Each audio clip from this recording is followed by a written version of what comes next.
کیا آپ نے کبھی سوچا ہے کہ آج ہم جن بڑے بڑے ہسپتالوں کو دیکھتے ہیں جہاں صاف ستھرے وارڈز ہوتے ہیں، ماہر ڈاکٹر ہوتے ہیں اور مریضوں کا ریکارڈ رکھا جاتا ہے، ان سب کی شروعات آخر ہوئی کہاں سے؟ اگر میں آپ سے کہوں کہ یہ نظام یورپ یا امریکہ سے نہیں بلکہ آج سے 1400 سال پہلے مسلمانوں نے ایک چھوٹے سے خیمے سے شروع کیا تھا، تو کیا آپ یقین کریں گے؟ بات شروع ہوتی ہے سن 627 عیسوی کی، یعنی غزوہ خندق کا وہ کڑا وقت جب مدینہ پر دشمنوں نے چڑھائی کر رکھی تھی۔ اس وقت ایک ایسی بہادر خاتون سامنے آئیں جن کا نام تاریخ کے سنہری الفاظ میں لکھا جانا چاہیے تھا، رفیدہ الاسلمیہ رضی اللہ تعالی عنہا۔ رفیدہ کوئی عام خاتون نہیں تھی، ان کے والد سعد الاسلمی خود ایک ماہر طبیب تھے، اور رفیدہ نے بچپن سے ہی اپنے والد کے ساتھ رہ کر زخموں کی مرہم پٹی اور سرجری کے گر سیکھ لیے تھے۔ جب جنگ شروع ہوئی تو رفیدہ نے اللہ کے نبی صلی اللہ علیہ وآلہ وسلم سے ایک خاص اجازت مانگی۔ انہوں نے عرض کیا کہ اے اللہ کے رسول، میں میدان جنگ کے قریب ایک خیمہ لگانا چاہتی ہوں تاکہ زخمیوں کی فوری مدد کر سکوں۔ پتہ ہے اس خیمے کی خاص بات کیا تھی؟ یہ تاریخ انسانی کا پہلا فیلڈ ہاسپٹل تھا۔ یہاں رفیدہ نے پٹیاں، جڑی بوٹیاں اور سرجری کے وہ آلات جمع کر رکھے تھے جو اس دور میں میسر تھے۔ اس جنگ کے دوران ایک بہت بڑا واقعہ ہوا۔ مسلمانوں کے عظیم جنرل حضرت سعد بن معاذ رضی اللہ تعالی عنہ کے بازو کی رگ میں تیر لگا اور وہ شدید زخمی ہو گئے۔ اللہ کے نبی صلی اللہ علیہ وآلہ وسلم نے حکم دیا کہ انہیں رفیدہ کے خیمے میں منتقل کیا جائے، یقیناً وہ اچھا علاج کریں گی۔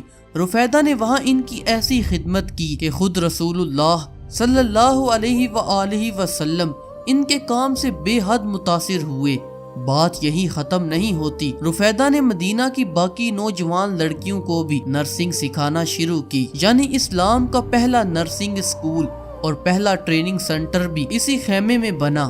رفیدہ اپنے کام کو لے کر اتنی سیریس تھیں کہ انہوں نے نرسنگ کے لیے کچھ اصول بھی بنائے، جیسے مریض کے ساتھ ہمدردی کرنا اور ان کی رازداری کا خیال رکھنا۔ غزوہ خیبر کے بعد نبی کریم صلی اللہ علیہ وآلہ وسلم نے ان کی خدمات کا خود اعتراف کیا اور انہیں مال غنیمت میں سے ایک مرد مجاہد کے برابر حصہ بھی عطا فرمایا۔ وقت بدلا، اسلامی فتوحات کا سلسلہ بڑھا اور اموی دور خلافت آ گیا۔ سن 706 عیسوی میں خلیفہ ولید نے دمشق میں ایک ایسا کام کیا جو اس وقت کی دنیا میں ایک انوکھی بات تھی۔ انہوں نے مسلمانوں کا پہلا باقاعدہ اور مستقل ہاسپٹل بنایا۔ اگر ہم دوسری طرف دیکھیں تو اس وقت یورپ میں کیا ہو رہا تھا؟ وہاں کوڑ کے مریضوں کو منحوس سمجھ کر شہر سے باہر نکال دیا جاتا تھا یا انہیں زندہ جلا دیا جاتا تھا، لیکن خلیفہ ولید نے حکم دیا کہ ان مریضوں کے لیے ہاسپٹل میں ایک الگ وارڈز بناؤ، ان کا مفت علاج کرو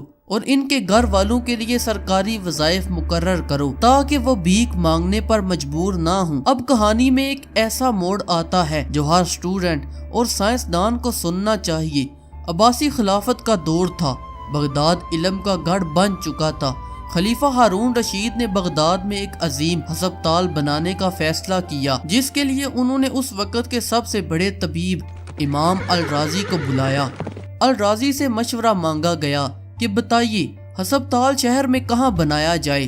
الرازی نے کوئی نقشہ نہیں کھولا، بلکہ انہوں نے ایک عجیب تجربہ کیا۔